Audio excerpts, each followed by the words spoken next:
प्रश्न है, 5 अंकों की वह सबसे बड़ी संख्या ज्ञात कीजिए जो 468 से पूर्णतः विभाज्य हो। आपके ऑप्शन चारों इस तरह से हैं। तो 5 अंकों की क्या बोल रहा है, सबसे बड़ी संख्या। तो 5 अंकों की सबसे बड़ी संख्या कौन होता है? तो होता है आपका 99999। तो 5 × 9 हो गया। तो ये 5 अंकों की सबसे बड़ी संख्या हो गया। अब इसको देखना है कि 468 से जो है कौन सा इस चारों में ऑप्शन से विभाज्य होगा। तो सीधा क्या करेंगे, 5 अंकों की सबसे बड़ी संख्या हमको पता है, मान लिए। अब उसको डिवाइड दे देंगे 468 से। ठीक है, डिवाइड करेंगे, कितना बार में जाएगा, 2 बार में लगाइए। तो 8×16, 14, 13, हाथ में 1, 4×9, 2 बार में लगा। तो यहाँ बचा 3, यहाँ बचा 6, ये 9 कैंसिल हो गया। अब यहाँ से आया एक 6, फिर 1 बार में लगाइए, 4 6 8 बार में।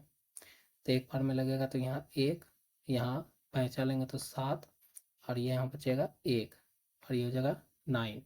अब कितना बार में लग सकता है, तो एक बार चेक करते हैं। 4 6 8 को 3 बार में, ये 4 बार में करते हैं। तो कितना होगा, 32 हाथ में 3, 24, 27 हाथ में 2, और 16, 17, 18। तो ये तो एक ज़्यादा हो गया। तो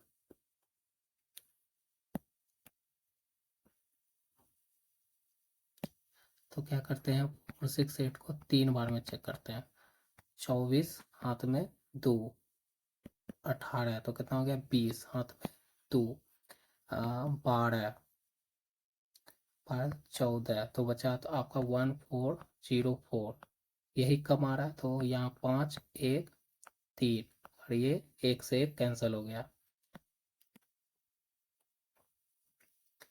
तो आपका आया इतना। तो देखिए ये जो 315 आ रहा है, ये क्या है, एक्स्ट्रा आ रहा है, क्योंकि 999 मतलब, हाँ, 5 अंकों की जो सबसे बड़ी संख्या है वो अगर डिविजिबल होगा 4 6 8 से, तो ये 315 क्या उसमें अधिक है। तो 99999 में वो 315 क्या करेंगे, घटा के देखेंगे। तो घटाएंगे तो यहाँ पर कितना आएगा, 9 में 5 जाए तो 4, और 9 में 1 जाए तो 8, और यहाँ पर 699। तो आपको देखिए ऑप्शन में कौन सा मिल रहा है, ऑप्शन सी में ये दिख रहा है। तो आपका राइट आंसर क्या हो जाएगा, ऑप्शन सी। चलते हैं नेक्स्ट प्रश्न पर। नेक्स्ट प्रश्न क्या बोल रहा है, यदि एक परिमेय संख्या का हर, क्या बोल रहा है, परिमेय संख्या। परिमेय संख्या क्या होता है, जिसका फॉर्मेट क्या होता है, रूप पी वाई क्यू का रूप होता है। वही बोल रहा है कि यदि एक परिमेय संख्या का हर, हर क्या होता है, नीचे वाला, नीचे वाला को हर बोल रहे हैं, ऊपर वाला को अंश बोलते हैं, यही है। तो परिमेय संख्या का हर जो है वो क्या है, अगर 2n × 5 पे पावर m हो, इस रूप का हो हर, कोई भी परिमेय संख्या जो पी वाई क्यू के फॉर्मेट में होता है, उसका हर अगर 2 पे पावर n गुना और 5 पे पावर m हो, तो जहाँ n और m क्या है, धनात्मक पूर्णांक है, तो संख्या का दशमलव प्रसार कैसा होगा। तो हमेशा याद रखिएगा, जब ऐसा होता है, जब कोई भी परिमेय संख्या पी वाई क्यू के रूप में होता है, उसका हर का बनावट ऐसा हो, तो वो हमेशा कैसा होता है, तो वो आपका ऑप्शन सी, अफसानी होता है। कैसा होता है, अफसानी होता है। अगला प्रश्न पे आते हैं। 21600 की संख्या के कितने गुणनखंड पूर्ण वर्ग है, इस पे ध्यान दीजिएगा। यहाँ पर गुणनखंड तो समझ रहे होंगे सब लोग, लेकिन पूर्ण वर्ग क्या दे दिया है ये सब होता है। पूर्ण वर्ग मतलब परफेक्ट स्क्वायर का बात कर रहा है यहाँ पर। तो देख लेते हैं। तो 21600 का क्या बोला है, गुणनखंड की बात हो रहा है कि गुणनखंड कितने, कितने गुणनखंड उसके पूर्ण वर्ग हैं। तो इसका गुणनखंड करेंगे, 21600 का क्या करेंगे, गुणनखंड करेंगे पहले। तो गुणनखंड करते हैं तो कर लेते हैं, 2 बार इसको काटते हैं, तो कितना, 108, और ये 100 को अलग कर लेते हैं, और काटते तो 2 × 2, तो ये हो गया 5 4, ये 100, और करेंगे गुणनखंड, तो ये कितना बार में जाएगा, ये होगा 6 × 9।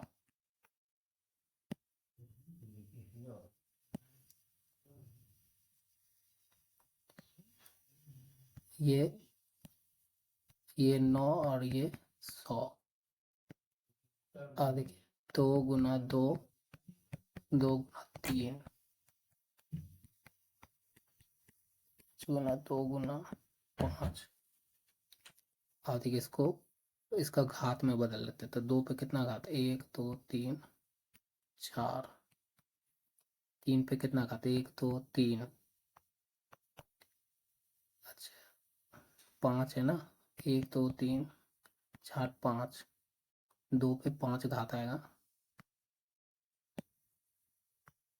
ठीक है। और 3 पे कितना घात, 3 ही आएगा। अब अच्छा 5, 5 पे कितना घात, 1 2, 2 ही आएगा। तो यहाँ पर आपको बनाना है पूर्ण वर्ग।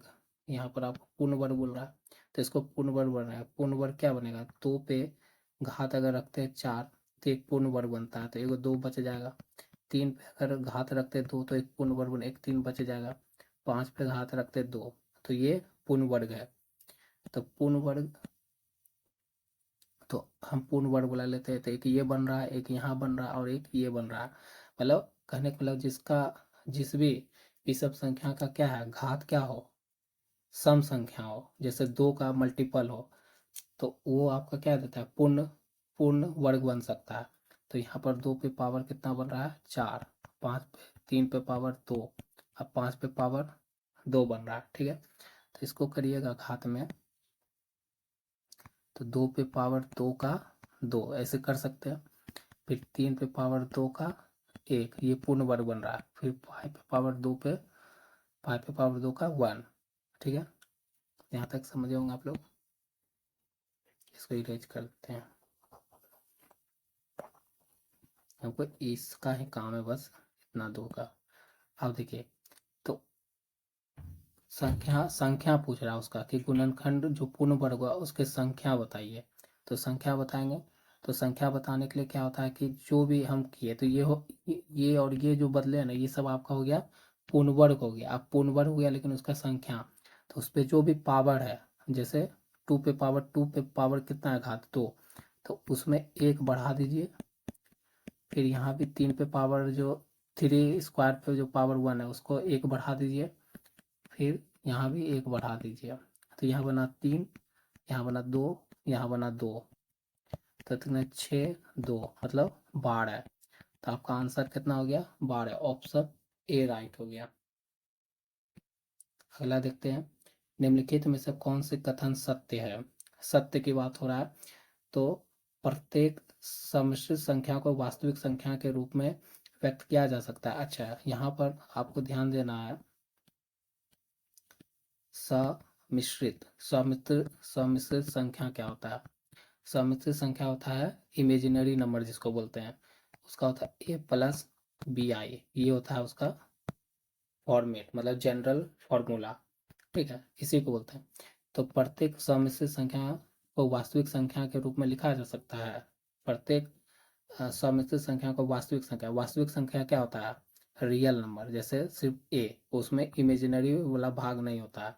तो ऐसा तो नहीं है, जितना भी सम्मिश्रित संख्या उसको वास्तविक संख्या के रूप में हम नहीं लिख सकते, क्योंकि उसमें ये यहाँ पर आई आ रहा है सम्मिश्रित में, इमेजिनरी नंबर, इमेजिनरी वाला भाग, तो वो तो रहेगा। और वास्तविक संख्या में इमेजिनरी वाला भाग क्या होता है, कैंसल होता है, नहीं होता। तो ऐसा हम नहीं कह सकते, तो इसलिए ऑप्शन ए गलत है। प्रत्येक पूर्णांक एक प्राकृतिक संख्या है।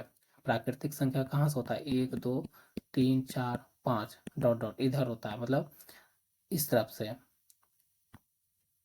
यहाँ। लेकिन प्रत्येक पूर्णांक, लेकिन पूर्णांक में कौन होता है, 0 भी होता है, -1 भी होता है, -2 भी होता है।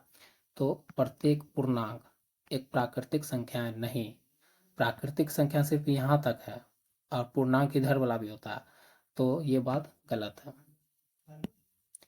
प्रत्येक वास्तविक संख्या को सम्मिश्रित रूप में लिखा जा सकता है। प्रत्येक वास्तविक संख्या को सम्मिश्रित रूप में लिखा जा सकता है, हाँ। प्रत्येक वास्तविक संख्या, अब देखिए, अब यही बात को क्या बोला है, पहला वाला ही ऑप्शन को उल्टा पूछा है कि प्रत्येक वास्तविक संख्या को सम्मिश्रित में लिख सकते हैं। देखिए जैसे मतलब ये हो गया वास्तविक संख्या, इसको सम्मिश्रित रूप में लिख सकते हैं, हाँ लिख सकते हैं। कैसे, देखिए a प्लस बी आई है, आई की जगह हम मान लेते हैं, या आई के नहीं, बी की जगह हम मान लेते हैं कोई अंक हो जाएगा हमारा 0 लेंगे, तो आई से गुना होगा तो वो क्या हो जाएगा 0, तो हमारा ए आ जाएगा। तो हम कोई भी वास्तविक संख्या को हम क्या लिख सकते हैं, सम्मिश्रित रूप में लिख सकते हैं। जैसे मेरा 5 ही रहेगा तो 5 को हम लिख देंगे, ऐसे लिख देंगे तो क्या हो जाएगा, कुछ होगा, जीरो में जब आई गुना होगा तो यहाँ क्या हो जाएगा, जीरो हो जाएगा।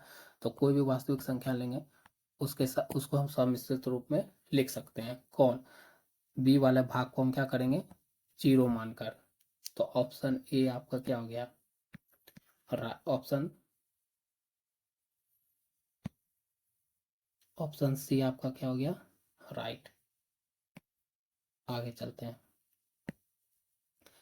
प्रश्न है कि 2 से लेकर 12 तक की संख्याओं का कौन सा अंश भाज्य संख्या है। तो 2, 3, 4, 5, 6, 7, 8, 9, 10, 11, 12। ठीक है। अब बोल रहा है कि 2 से लेकर 12 तक ले ली संख्या, उसमें बोल रहा है कि कौन सा अंश भाज्य है, भाज्य भाज्य के बारे में। तो भाज्य क्या होता है, जो एक 2 से ज़्यादा संख्याओं से जो क्या डिविजिबल हो, 2 से अधिक संख्याओं से, मतलब खुद से तो हो ही, एक से हो, खुद से हो, और कोई अदर भी संख्या से अगर वो भाज्य लगता है तो उसे हम क्या बोलते हैं, भाज्य संख्या बोलते हैं। तो सबसे छोटी भाज्य संख्या हमारा क्या है, 4 से स्टार्ट होता है। कहाँ से होता है, 4 से। जैसे हम इंग्लिश में बोलते हैं, क्या बोलते हैं, कंपोजिट नंबर बोलते हैं। याद दिलवाइएगा अगर हम सही हैं या मिस्टेक हो रहा है। तो सबसे छोटा भाज्य संख्या क्या होता है, 4। उसके बाद देखिए 6, क्या कि 4 को देखिए ये एक भी काट रहा है, 2 भी काट रहा है, 4 खुद काट रहा है, तो हो गया ना एक, मतलब 2 से ज़्यादा संख्या 3, यहाँ 3 संख्या से ये कटेगा, इसलिए ये भाज्य संख्या। देखिए इसको एक भी काटेगा, इसको 2 भी काटेगा, इसको 3 भी काटेगा, इसको 6 भी काटेगा, तो ये क्या हो गया, भाज्य संख्या। तो यहाँ पर उसी तरह 8 भी है, 9 भी है, 10 भी है, 12 भी है। तो बोल रहा है कि इतना से इतना तक की संख्या का कौन सा अंश भाज्य है। तो के गो हो गया, 1, 2, 3, 4, 5, 6, मतलब 6 संख्या है, भाज्य है, लेकिन ये टोटल में से, तो 1, 2, 3, 4, 5, 6, 7, 8, 9, 10, 11 में से। तो यही इसका फ्रैक्शन वैल्यू मतलब भिन्न के रूप में निकला। तो ऑप्शन आपका राइट हो जाएगा ए वाला।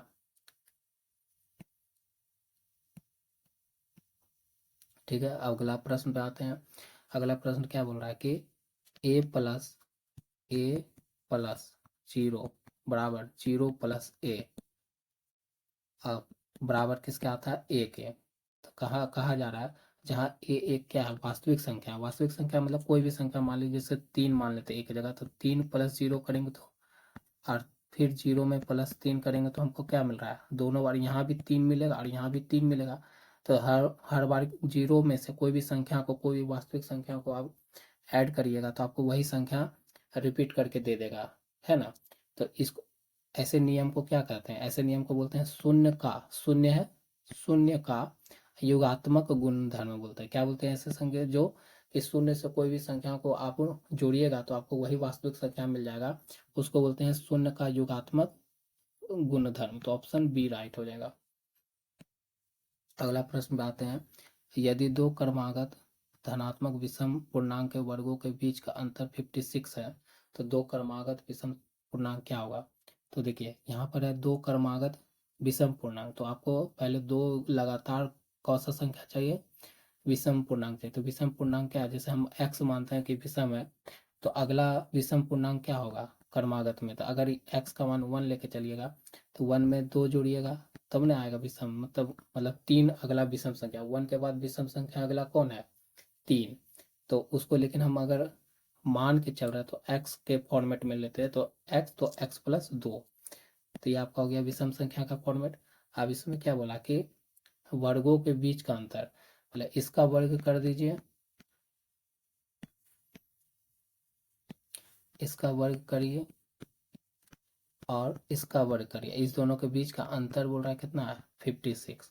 तो इसका a प्लस बी का होल स्क्वायर खोलिए तो A square B square 4x, formula चल रहा है आपका a प्लस बी का होल स्क्वायर, मतलब A square plus B square plus 2ab चल रहा है यहाँ पर है। अब माइनस एक्स स्क्वायर है ये 56। तो देखिए इससे ये कटा तो यहाँ बचा 4 प्लस 4x बराबर में 56। अब देखिए इस 4 को इधर भेजेंगे तो 4x बराबर क्या हो जाएगा, 56 में -4 मतलब 52। अब ये 4 से इसको काटेंगे कितना बार में, एक बार में और 3 बार में, मतलब x का मान कितना निकला 13। तो 13 किसी कौन सा ऑप्शन में है, एगो यहाँ पर है एगो यहाँ पर है, तो एक तो निकाल लिए। अब दूसरा दूसरा तो 13 में 2 जोड़ देंगे, यही बोला 2, तो 13 में 2 जोड़िएगा तो कितना आएगा 15। तो अगला कौन सा संख्या क्रम आएगा, तो अगर ये 13 है तो ये कितना है 15, तो ऑप्शन ए वाला राइट। आगे आते हैं, जब एक संख्या n को 5 से विभाजित किया जाता है, ये प्रश्न बोल रहा है कि एक संख्या n है उसको 5 से विभाजित कर रहे हैं, तो हमारा शेषफल क्या बचा रहा है 2। अब बोल रहा है कि जब एन स्क्वायर को 5 से विभाजित किया जाता है तो शेषफल क्या होगा, तो उसी संख्या जैसे अब एन स्क्वायर हो गया, अब उसको फिर से 5 से ही डिवाइड कर रहे हैं, तो पूछ रहा है अब रिमाइंडर क्या बचेगा। तो देखिए इसका शॉर्ट ट्रिक भी है, लेकिन इसका क्या है कि आप ऐसे भी मान सकते हो कि एन के जगह हम अगर 10 मान के चले, 10 नहीं 12 मान के चलते हैं, एन के जगह हम 12 ले लेते हैं, तो 12 को अगर भाग दीजिएगा तो रिमाइंडर कितना बचता है 2 बचता है ना। देखिए आपको दे के दिखा देते हैं, देखिए रिमाइंडर 2 बच रहा। उसी तरह एन का स्क्वायर, तो एन अगर हम 12 माने हैं तो एन 12 का स्क्वायर क्या हो जाएगा 144। अब इसी को हम 5 से भाग देंगे कितना बार में जाएगा 4। देखिए रिमाइंडर कितना बचा अब 4, तो आपका ऑप्शन सी। ये हो गया आपका, मतलब बेसिक रूप से आप चेक करके बना सकते हो एन का मान लेके।